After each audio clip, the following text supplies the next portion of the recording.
Selamat berjumpa sobat semua. Kali ini saya akan melakukan book review sebuah buku yang sangat bagus dengan judul The Dark Side of Social Media.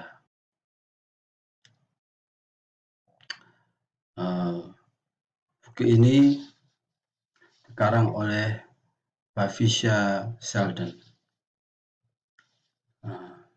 Diterbitkan tahun 2019 oleh Elsevier dengan jumlah halaman 188. Metode book review yang akan saya lakukan, yang pertama adalah pembahasan per bab. Ada beberapa juga bab yang saya gabung. Yang kedua adalah setiap bab akan diberikan contoh kasus yang relevan. Yang ketiga, kesimpulan. Buku ini ditulis berdasarkan hasil penelitian yang sudah dipublikasikan di jurnal-jurnal internasional bereputasi. Meneliti bagaimana media sosial dapat berdampak negatif pada kehidupan kita. Pembahasan masalah-masalah yang berkaitan dengan media sosial seperti kesehatan emosional, mental, konsentrasi, selfish, narsisme, penurunan kualitas hubungan interpersonal, privasi dan keamanan, cyberstalking, cyberbullying, misinformasi dan penipuan online, serta efek negatif sosial media di antara rekan kerja. Kemudian ada juga hubungan antara media sosial di dalam sebuah perusahaan dan di dalam masyarakat secara keseluruhan. Buku ini menggiring pembaca untuk memiliki pemahaman yang lebih holistik tentang konsekuensi penggunaan media sosial. Tidak serta-merta melihat media sosial dari sisi yang buruk, melainkan berfungsi untuk melengkapi berbagai temuan empiris tentang sisi terang dari media sosial dengan lebih berhati-hati tentang sisi gelapnya. Isi dari buku ini ada 9 bab. Yang pertama adalah media sosial dan kesehatan mental dan fisik. Yang kedua narsisme. Yang ketiga cyberstalking dan bullying. Yang keempat adalah perbandingan sosial secara negatif di situs jaringan sosial. Yang kelima adalah media sosial dan hubungan personal. Yang keenam adalah monitoring media sosial. Yang ketujuh adalah badai di tengah online media. Yang kedelapan, privasi media sosial. Dan terakhir, yang kesembilan adalah kebohongan dan rumor di media sosial. Baik, bab 1 berisi tentang penyakit psikologis dan emosional terkait media sosial seperti stres, gelisah, depresi, bunuh diri, mengganggu pola tidur, kebugaran dan kesehatan, serta kebiasaan makan, dan kecanduan terhadap sosmed, atau yang lebih dikenal dengan FOMO syndrome, fear or missing out. Jadi ada seorang di sebuah komunitas yang dia merasa sangat ketakutan jika kehilangan sebuah informasi, dan dia merasa kalau ketinggalan itu tidak gaul atau kurang pengetahuan. Yang kemudian disusul di bab 1 ini ada 3 solusi yang ditawarkan. Adalah yang pertama adalah pendidikan dan kesadaran, yang kedua adalah keterlibatan dalam kegiatan ekstrakurikuler, dan ketiga adalah pembatasan. Kesimpulannya, semakin lama seseorang berinteraksi dengan sosial media, semakin stres, cemas, dan depresi, gangguan tidur oleh gadget mereka. Jadi mengganggu, jadi gadget itu mengganggu kualitas tidur seseorang. Dapat kita contohkan di Tirto.id tentang efek buruk media sosial bagi kesehatan. Yang pertama adalah merasa tidak aman dan tidak percaya diri. Kemudian kecemasan sosial, mudah lelah dan stres. Yang kemudian adalah tekanan emosi yang tersembunyi, tekanan sosial dari lingkaran teman dekat. Baik, di bab 2 berisi eksplorasi efek media sosial terhadap kehidupan pribadi terkait dengan narsisme. Narsisme ini agak berbeda menurut budaya, usia, generasi, dan bahkan platform media sosial. Tetapi anehnya, jadi fitur-fitur terkait narsisme itu wajib di antara banyak media sosial. Jadi tidak ketinggalan tuh, baik di Twitter, Instagram, Facebook, dan lain-lainnya. Contohnya ada 3 contoh yang dapat disampaikan di buku ini adalah narsis di Facebook, di Instagram, dan di Twitter. Kalau di Facebook itu seringkali banyak bualan-bualan tentang pola makan, kebiasaan olahraga, liburan, sharenting. Sharenting itu merupakan mengupload foto anak-anak di media sosial. Ya, narsis kan anak-anaknya berarti. Kemudian di Instagram mengisi feed dengan foto selfie editan. Kalau di Twitter menjadi sarang narsisme juga. Jadi pengikut diduga tertarik pada posting seseorang yang menunjukkan egosentrisme, kebesaran diri, dan kepentingan diri sendiri. Ini menunjukkan karakteristik individu narsistik. Di buku ini dapat dibuka di halaman 33. Media sosial dapat menjadikan seorang menjadi dark triad of personality dengan ciri-ciri kepribadian Machiavellianisme, yaitu memanipulasi dan eksploitasi orang lain, narsisme, dan menjadi psikopat. Dapat dicontohkan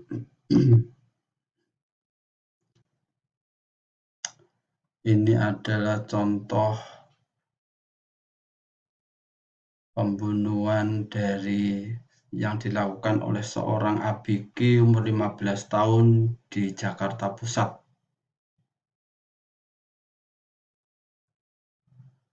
Dia mengupload di statusnya itu memang agak mengerikan. Dia bilang, balita tak bernyawa itu masih di lemari bajuku. Banyak warga mencarinya. Pak RW selaku polisi dan Pak RT yang memeriksa rumahku seluruhnya tidak ada satupun dari mereka yang menemukannya.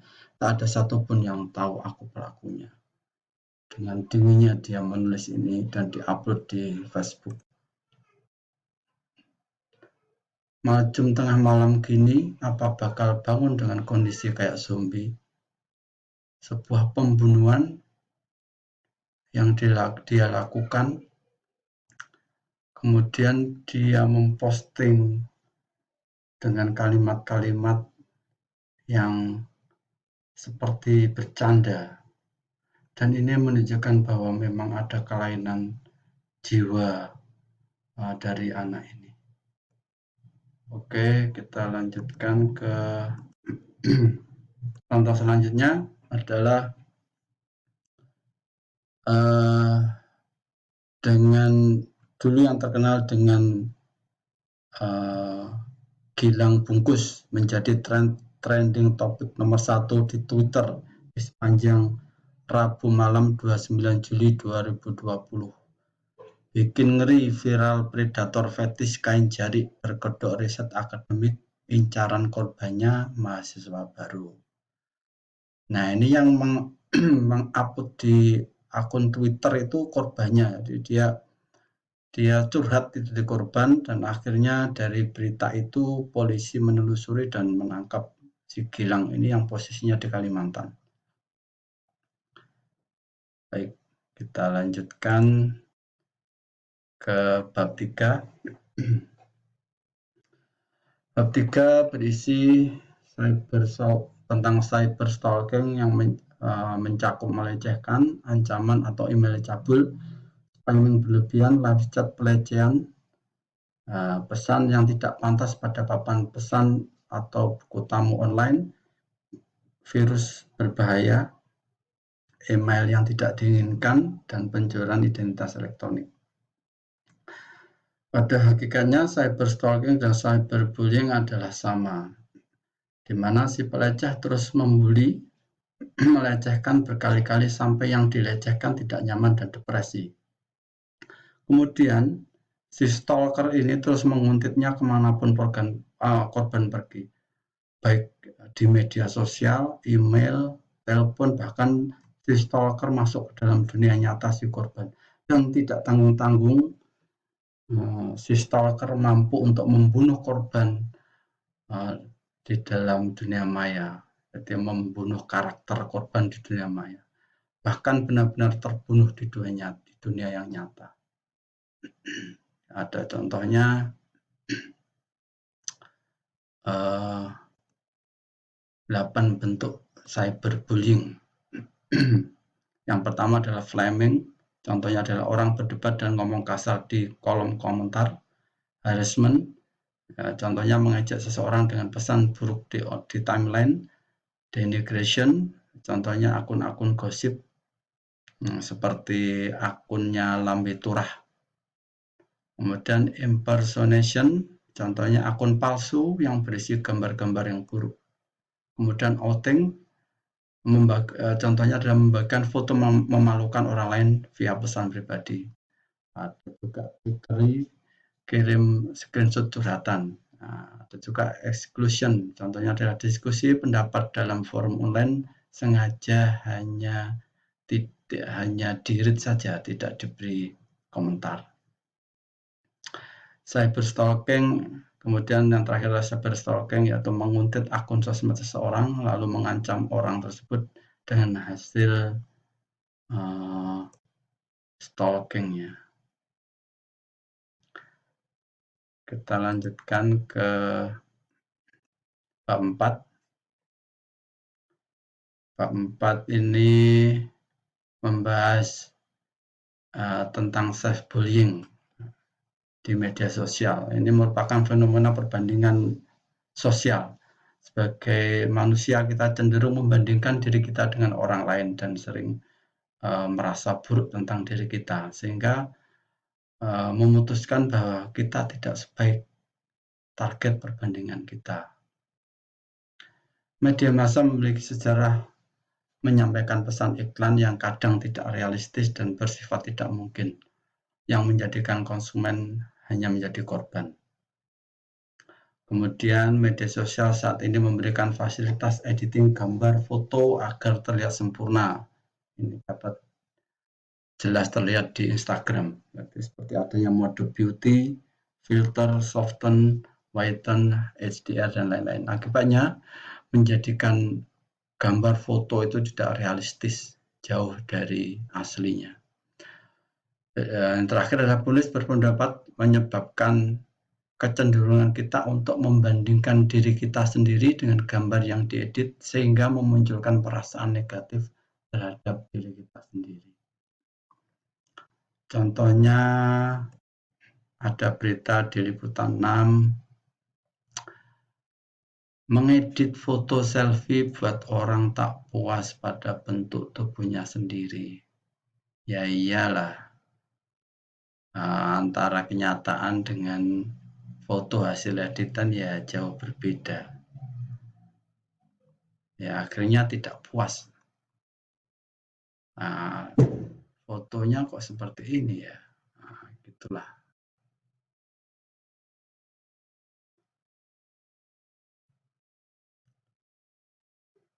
Baik, bab 5 akan kita sambung di video selanjutnya.